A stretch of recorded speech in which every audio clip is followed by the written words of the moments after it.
Assalomu alaykum muxlislar. Bugun kvartiradagi bolalar kuniga necha mahal tishlari haqida gaplashamiz. Keting.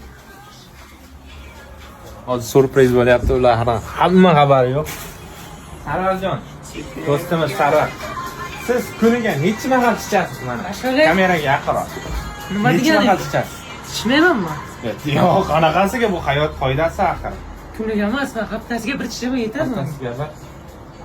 Mana so'rayman. Shunaqangi bir davr bo'lgan, eng ko'p tichgan kuningiz qachon bo'lgan?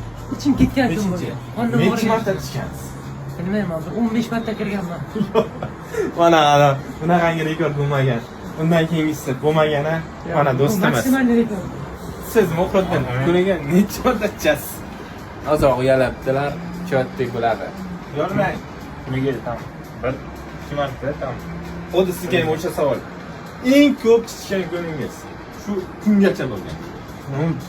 Yoshlik paytimdan seryozni ichib yetib qolgan paytdan 10 martadan ko'p tushganman manimcha. 10 martadan ko'p 15 hozircha rekord. Bo'ldi, ketdik. Yana bir do'stimiz ismlari nima edi kishini? Kimni ismi? Mana do'stimiz bu xonadagi. Ismlari qiziqmas. Siz hamma qatori. Hech kim ko'rmaydi bu videoni. Ozroq uyaldilar.